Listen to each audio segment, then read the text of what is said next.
Your support helps us bring you programs you love. Go to WyomingPBS.org, click on Support, and become a sustaining member or an annual member. It's easy and secure. Thank you. Wyoming has a new state superintendent of public instruction. His name is Brian Schroeder, and he's only been in the position since January. The elected superintendent, Jillian Balow, left the job to take a position in Virginia. And in January, Governor Mark Gordon appointed Brian Schroeder to fill the position until this year's general election. We'll speak with Superintendent Brian Schroeder. That's coming up on Wyoming Chronicle.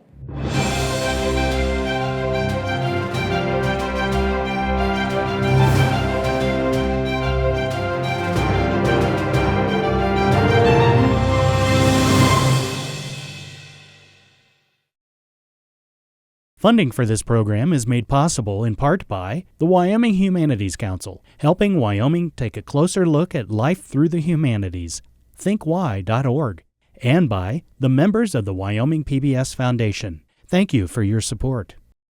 Hello, I'm Steve Peck of Wyoming PBS. We're joined today by the new State Superintendent of Public Instruction for Wyoming, Brian Schroeder. Superintendent Schroeder, welcome to Wyoming PBS. Thank you for being here and congratulations on the new position. Thank you, Steve. It's nice to be here with you. Thank you. It's been a somewhat tumultuous time for you, but I guess since New Year's Day. How's it been going so far?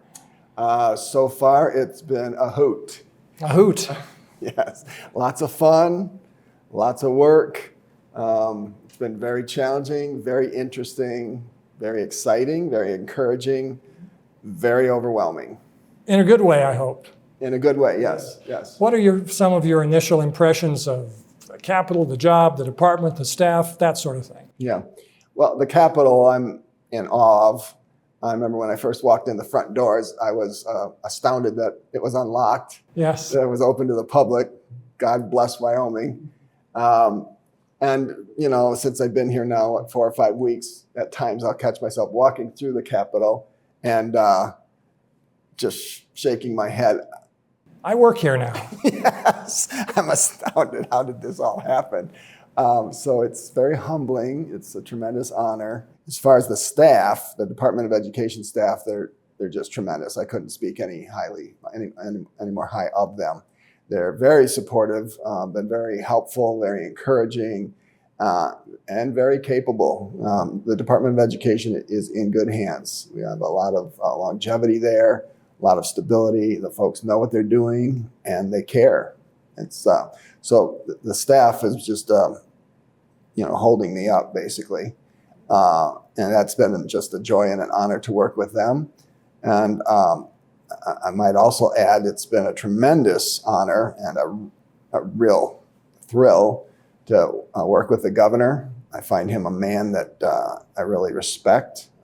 He's down to earth. He's been very helpful to me, offering mentoring. I meet with him regularly, and that's been a very fun part of the job. It's just a real honor to work with Governor Gordon. Okay, let's talk about this process that got you from there to here. When the vacancy was made known and it was clear that Superintendent Balow was leaving the position, what factors led you to think, I want to try this? The main factor was a lot of good folk up in Cody were calling me and prompting me and encouraging me and asking me if I would throw my hat in the ring, which I never gave consideration to it and would not have outside of that. It makes you think, though. Yes, it did. People you know and encourage you. Yeah, at first I didn't think I was interested, but it continued, and so I threw my hat in the ring via a resume and a biography and a cover letter that you had to send off, and I thought that would be the end of it. And then an email came back, you need to be down in Douglas to give a speech and answer some questions from the State Central Committee. And somewhere along the way, I thought I heard there was like 14 or 17 people on the State Central Committee. I got there and there was 74, plus all the county activists in the room, plus the public, plus the press. It was a very intimidating experience. And then, so that's kind of the process. And one thing led to another. Before I knew it, I was in the top 3 and came here to the governor's office for an interview. And a couple days later, I got the phone call offering me the job.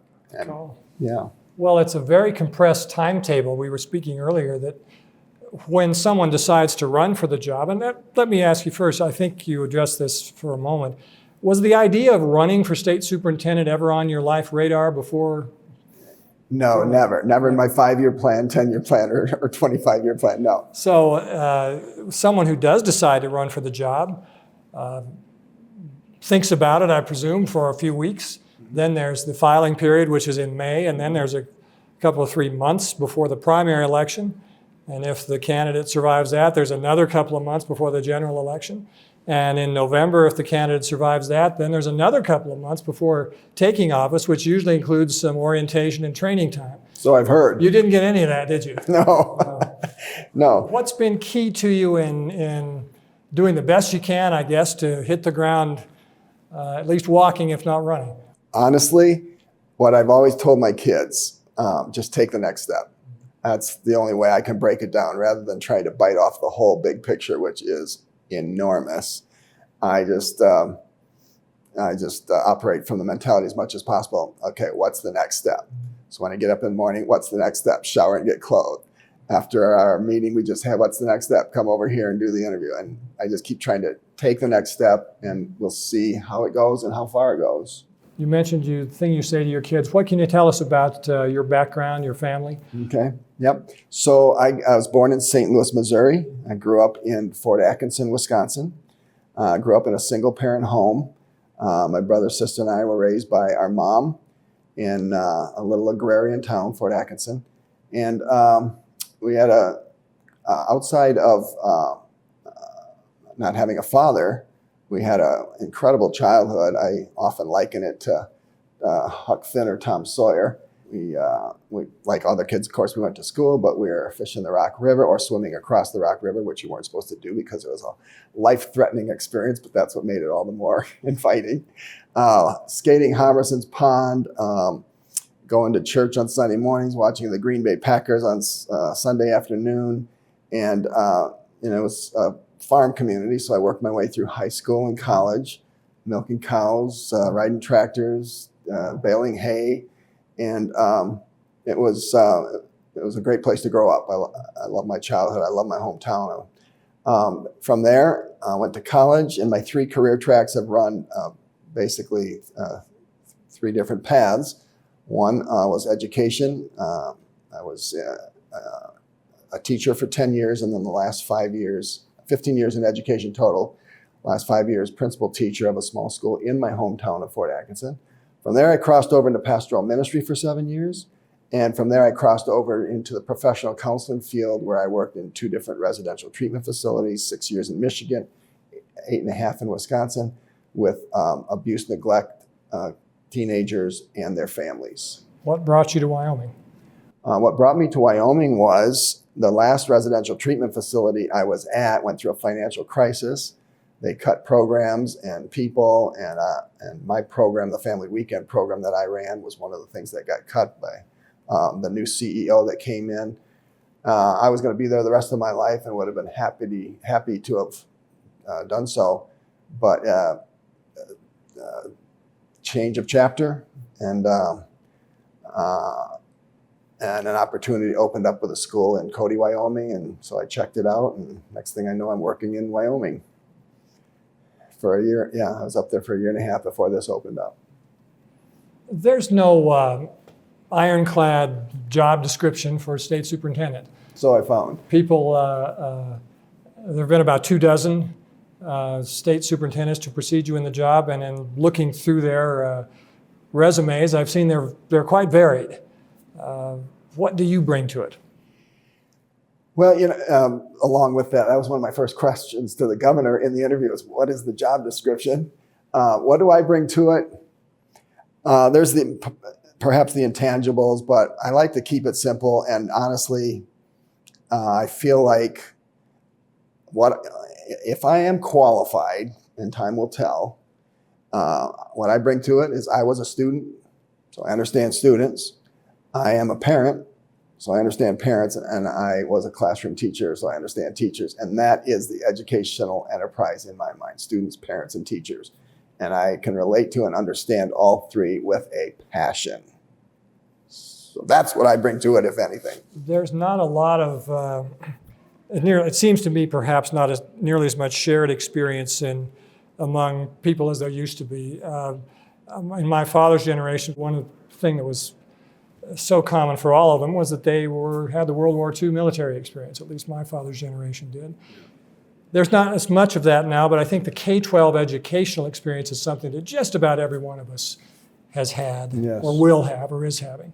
What do you remember about yours that sticks with you and that maybe moved you to enter the field? Yeah.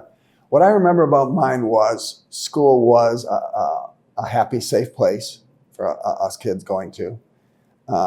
Obviously, we didn't grow up in an era where there were the school shootings, so that kind of stuff never even crossed our mind as far as, which it does, our kids today, they go to school wondering, could that happen to me or to us?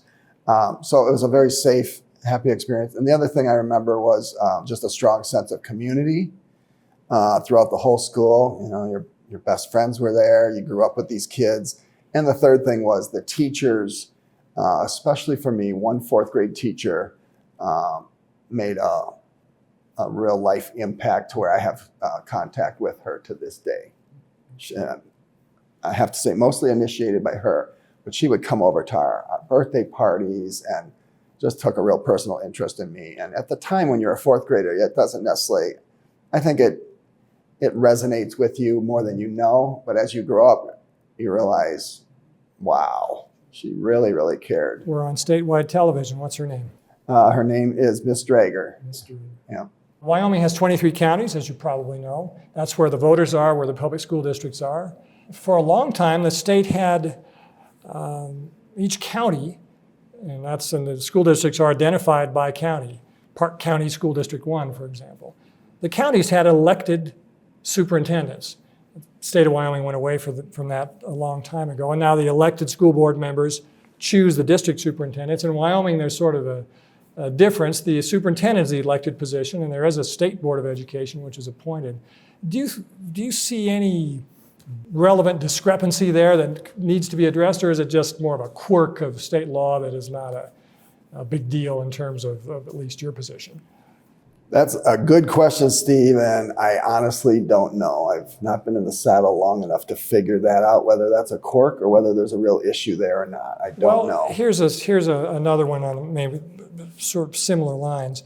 The job that Superintendent Balow left to take in Virginia is an appointed position there. Not every state has an elected state superintendent. Wyoming doesn't have some of the elected state offices that other states do. There's no elected lieutenant governor here, for example. Your position is an elected one. Do you think there's any advantage or disadvantage in doing it one way or the other? Yeah, yes, I do. I think the elected position, superintendent being an elected position, is the way to go. Just because it keeps it accountable to the people. They can determine who's going to be in that role. If it's a political position and if it's an important statewide position, which superintendent is, I think that decision should be left with the people. Anyone who looks at your resume would see quickly that much of your education experience has been in the private school realm. You're now the head of the big public school system in Wyoming. Is there a gap that needs to be bridged there as you see it, and how would you intend to go about that? Yeah, well, there's a learning curve for sure. This is not my wheelhouse. How I intend to go about it is to, in the next 10 to 12 months, to learn the ropes and to get as much mentoring as I can from people that, can help me learn the ropes.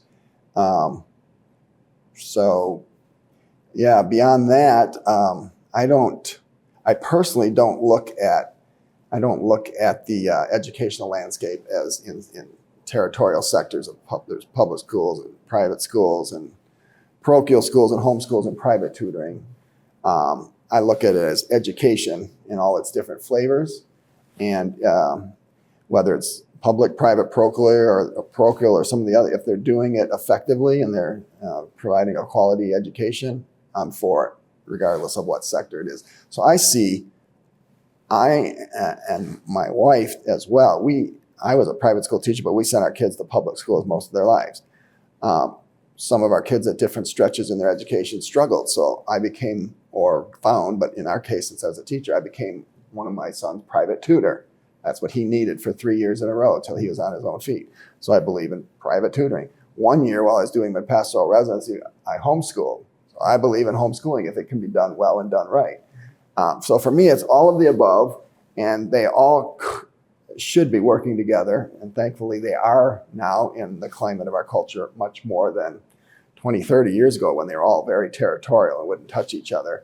And I just think they all have something to offer each other, and it can be an iron sharpening iron experience. I was reading some of your statements you'd made and a little bit of your biographical material as you were approaching the position, and you talked about the concept of thinking, teaching students to think, teachers to think critically, logically, carefully, productively. Mm-hmm. Can you tell us more about that? Sure, yeah. My whole philosophy of education is informed by what I believe to be the purpose of education, or what it was for over 1,000 years. And that it can be summed up in 4 words: to learn, to think. In fact, I go through a ritual every the first day of school with my class, asking them, why do you go to school? What's the purpose of school? And of course, they come up with all these outlandish, creative, and sometimes hilarious answers. But I'd whittle it down to basically, what's the purpose of school? And they'd holler out, to learn. I said, yeah, and that's right. But then with a nice, pregnant, dramatic pause, I'd say, that's only half right. And I'd write the words on the board, to learn. And then another nice, dramatic pause, I write the words, to think. So the other half of it is to think, and put those two together, and you have the purpose of education: to learn, to think, to learn from others, to think for oneself. So I explained to them, it's best I could bring it down to their level, depending on what grade I was talking to, in math. The learning side of it is computation, the thinking side of it is application. In reading, it's about learning how to read. Not only learning how to read, but how to distinguish what is worth reading. In history, it's about what happened on the learning side. On the thinking side, it's about who told you what happened. In science, the learning side is observation, the thinking side is experimentation. And so for education to be a two-edged sword, it's got to be both dynamics at work, learning and thinking.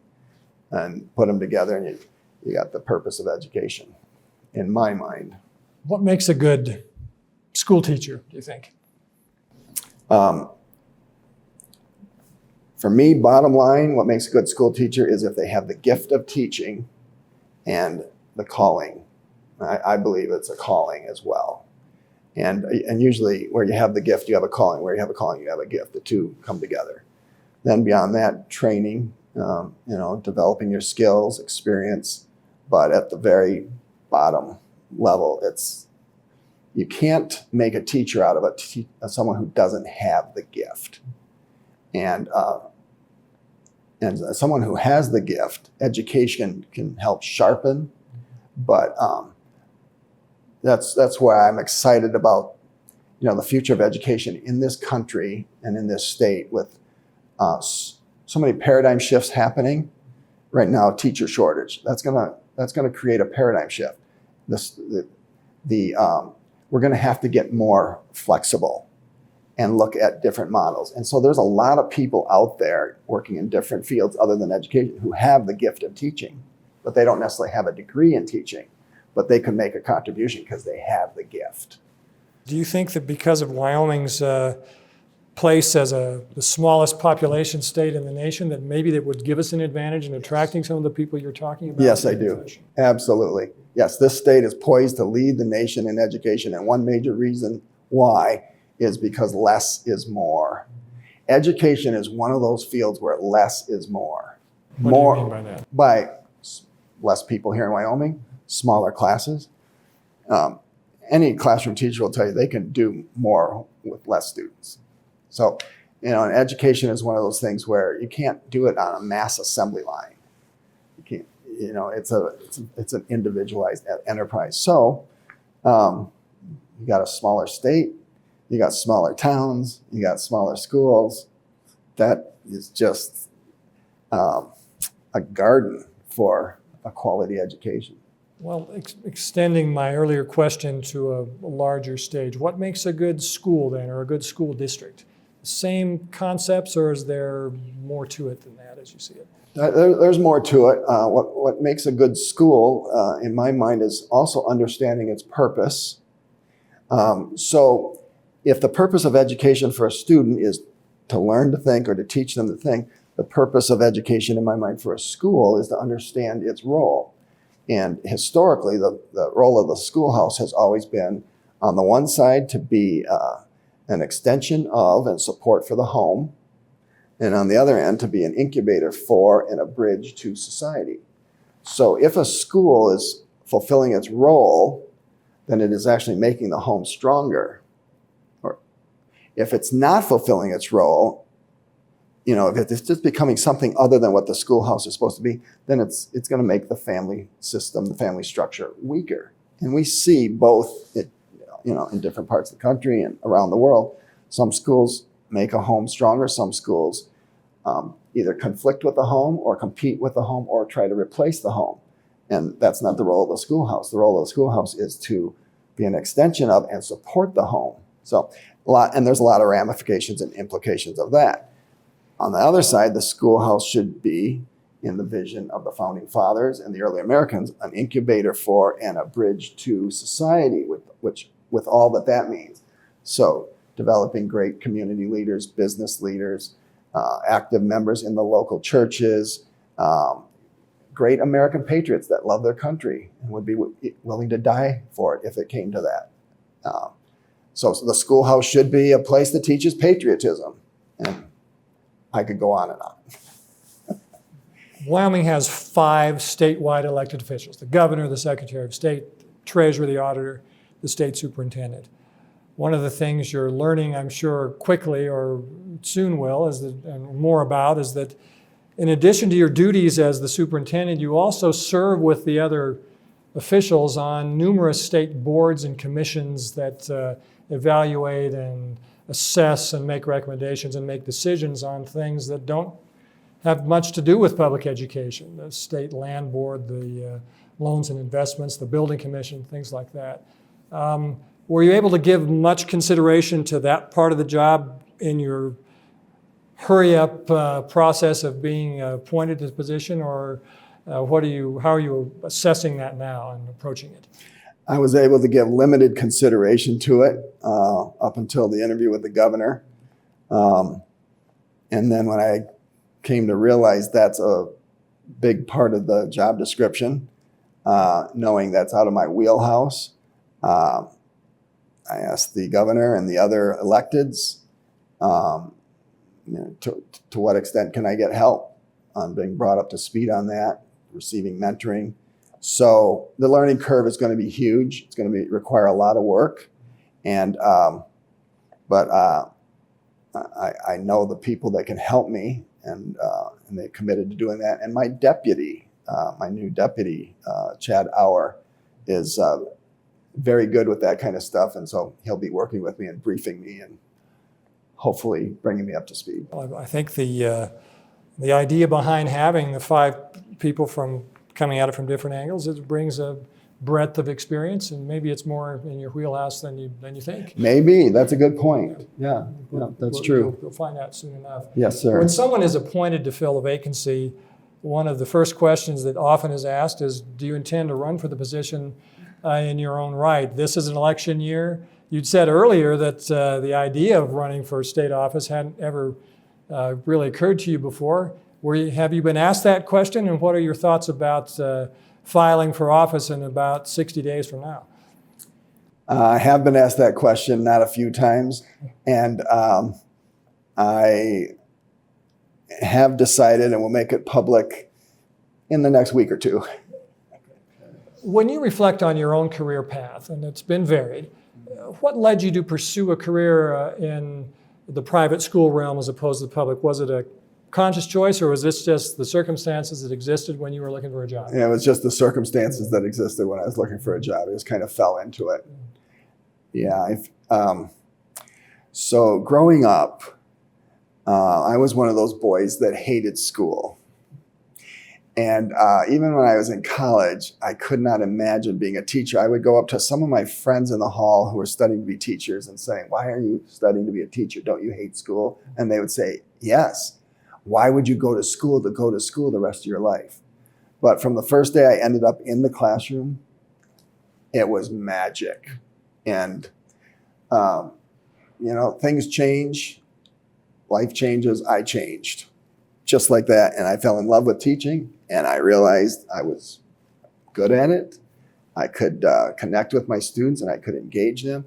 And I was just determined to be the kind of teacher that I had along the way a couple of times, and to not be the kind of teacher that I had many times along the way that just turned me off. So I stumbled into it, but from day one I loved it. Realized you'd arrived. Yes. Once you got there. Yes. You hold a political office, for better or for worse. Politics seems to play a bigger and bigger role in so many things now. What place do you think it has in public education? Well, obviously it depends on what you mean by politics. Politics has to do with polity, which has to do with policy. And so in public education, there has to be policies, both at the local level and the state level. But the other obvious definition is the politics that turns people off, that none of us like to play. Becoming a politician or playing the political game, I don't feel like that has any place in the classroom. I know it does in my role to some extent, but if I have a role to play, it will be as much as possible to try to keep political ideology out of the classroom. In fact, a good teacher, and sometimes I walked this fine line and other times I failed, but a good teacher, after a year or however long the student has that teacher, when the time is over, a student can't tell what that teacher's political leanings are if the teacher did his or her job. If the teacher started using the classroom for a soapbox or to promote his or her own political ideology, and the students could tell, he leans right or he leans left, the teacher's not doing their job, in my view. Kind of like a good journalist, that's doing hard news. The audience shouldn't be able to tell which way you lean. Same with, in my mind, a good teacher. We've been speaking with State Superintendent of Public Instruction, Brian Schroeder. Thanks, Superintendent, for being with us on Wyoming PBS. Thank you. Thank you, Steve.